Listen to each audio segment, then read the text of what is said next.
Greetings, church family. This is Pastor Crane. It's Thursday, March 26th. I hope that this video is finding you safe and healthy. And again, we look forward to being together one day here soon as a church and worship on a regular basis.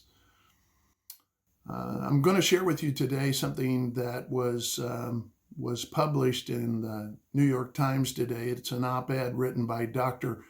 Russell Moore. Perhaps you'll recall that Dr. Moore is the president of the Ethics and Religious Liberty Commission of the Southern Baptist Convention.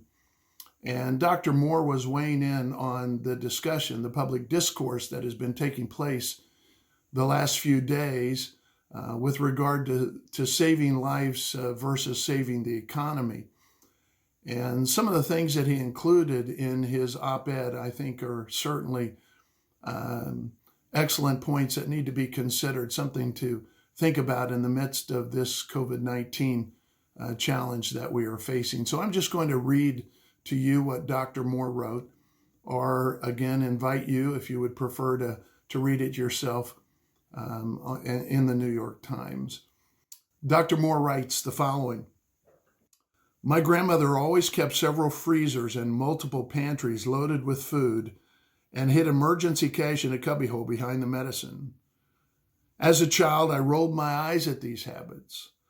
But she would say to me, if you had lived through the Great Depression, then you would understand. I now realize that when I or my children are elderly, we will be saying similar things to our grandchildren. If you lived through the great pandemic, then you would understand. I hope that the lessons we take from the country's experience with COVID-19 aren't about food or avoiding the spread of germs, but about how we treat the most vulnerable among us. A pandemic is no time to turn our eyes away from the sanctity of human life.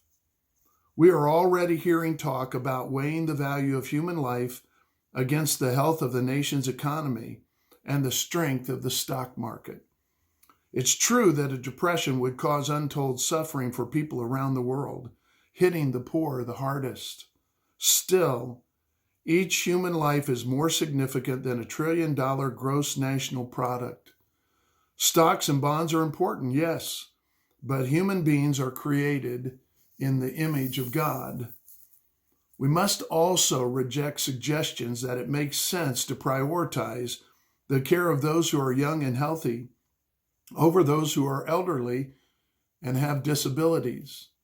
Such considerations turn human lives into check marks on a page rather than the sacred mystery that they are.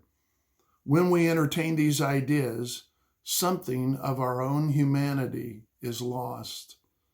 Social distancing and sheltering in place initiatives are hugely disruptive. That is true. People who need to be working and who cannot work from home are suffering. That's why we need both the government at work to enable us to help one another through this time, and why we need a vibrant civil society to empower people to care for one another. Vulnerability is not a diminishment of the human experience, but it is part of that experience. Those of us in the Christian tradition believe God molded us from dust, and he breathed into us the breath of life. Moreover, we bear witness that every human life is fragile. We are, all of us, creatures and not gods. We are in need of air and water and one another. A generation ago, the essayist and novelist Wendell Berry told us that the great challenge of our time would be whether we would see life as a machine or as a miracle. The same is true now. The value of a human life is not determined on a balance sheet. We cannot coldly make decisions as to how many people we are willing to lose, since we are all going to die of something. A life at home in a nursing home is a life worth living. A life in the hospital quarantine ward is a life worth living.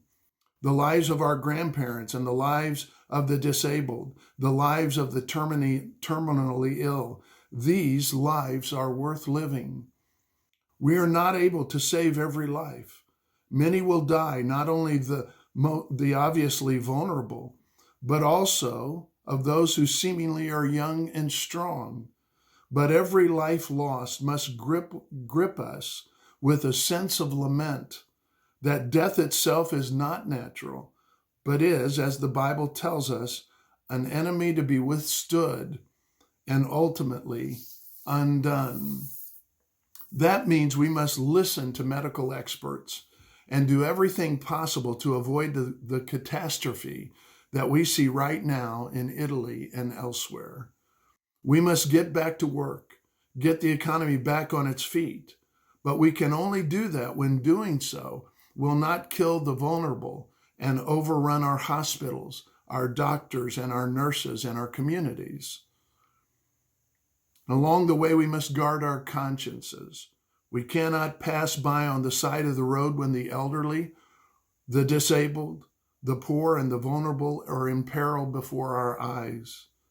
We want to hear the sound of cash registers again, but we cannot afford to hear them over the cries of those who are made in the image of God. The pandemic will change us, change our economy, change our culture, our priorities, our personal lives.